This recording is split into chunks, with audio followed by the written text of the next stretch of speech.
welcome to In the Rising podcast. I'm your host, Bettina Brown, and this is the platform from which I talk to you about living a life without the captivity of guilt and regret so that you can use your self-worth to live an empowered, independent, and free life.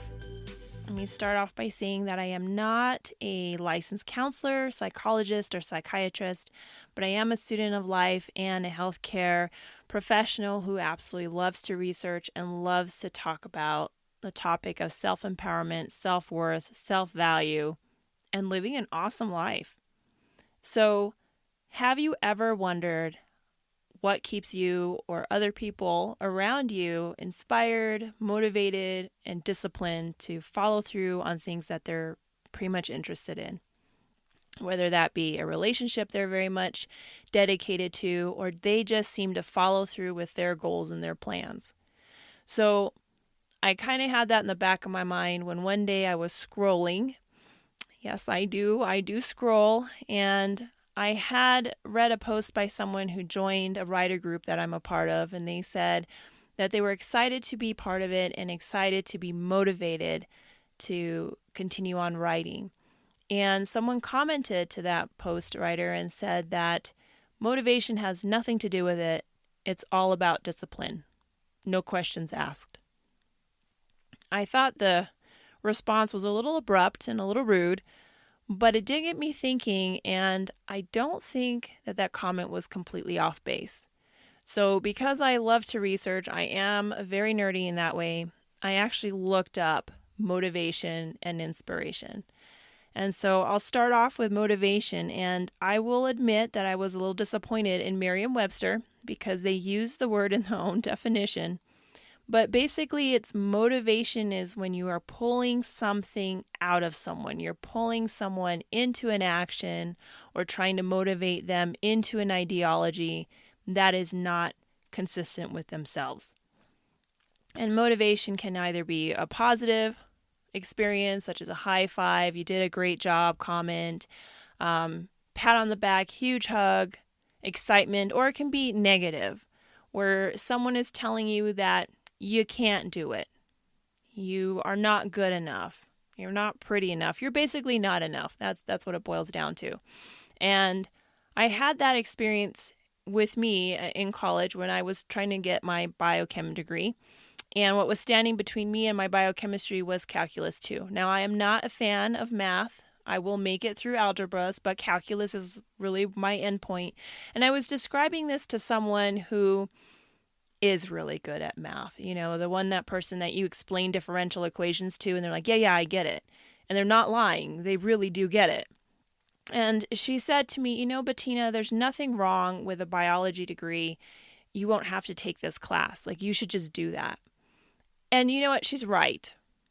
There's nothing wrong with a biology degree. It's a great degree. But it's not what I wanted. And it wasn't what my goal was.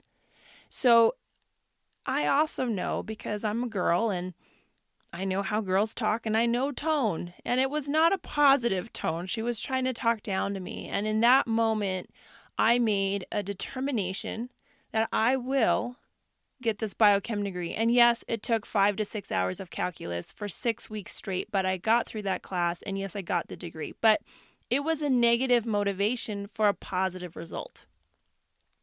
I looked up inspiration also, and it's from Latin or Greek, depends on who you want to listen to. But inspiration is from the Latin word of inspirar, or to breathe into, or breathe life into something, or to take life out of it. And when you're looking up the word in Greek, it means to influence. So when someone is giving you your keynote speech, I guess I'm back in college days today, at the end, they're trying to inspire you to live your best life. They're trying to inspire you and encourage you to find that thing inside of you and have that push you to what you want to do. So motivation is pulling you. Inspiration is just that internal push. But then where does discipline come in to this whole effect? And I think it deals with both. I'm reading a book called The One Thing, and I'm going to have the information in the description below.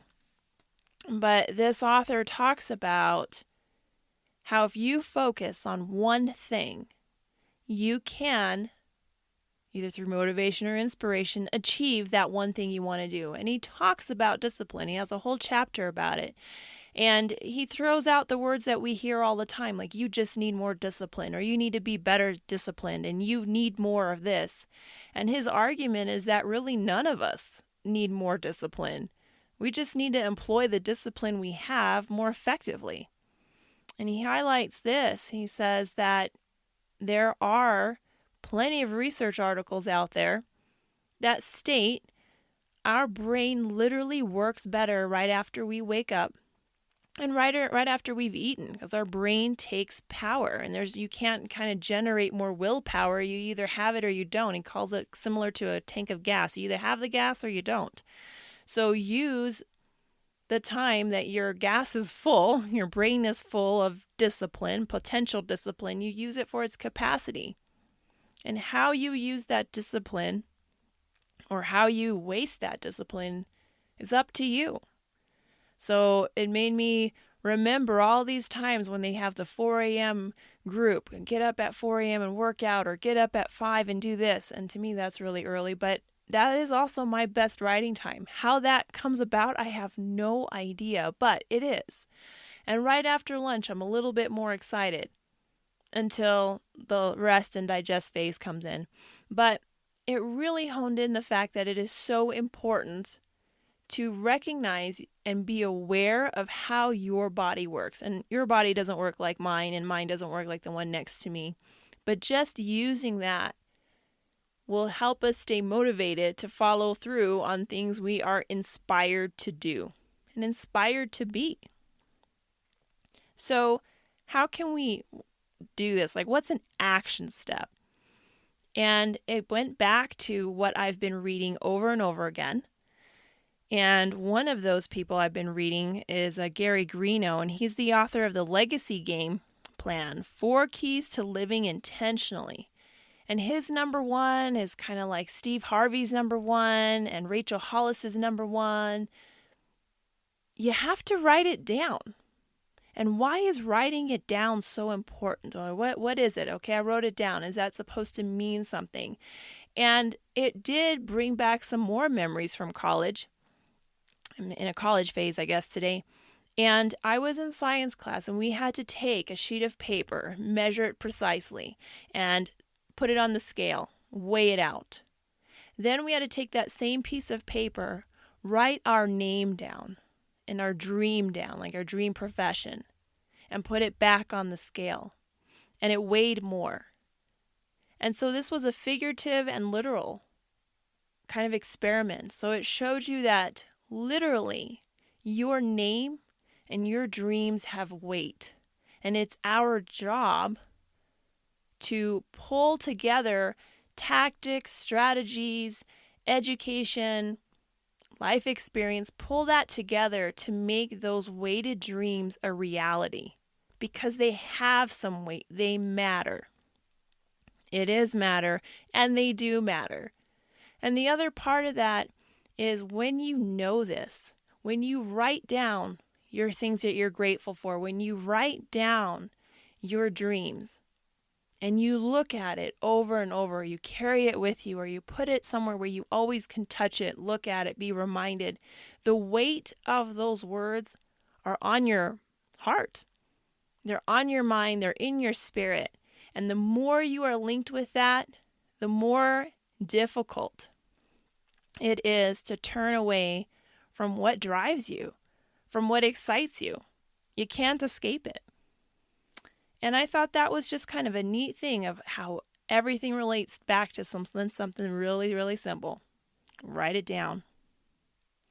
So what I'd like to say today is I hope that this episode was somewhat valuable for you. And if you find that it was, please leave me a review, subscribe on this platform. You can also email me at bettina@intherising.com, and I have this information posted below.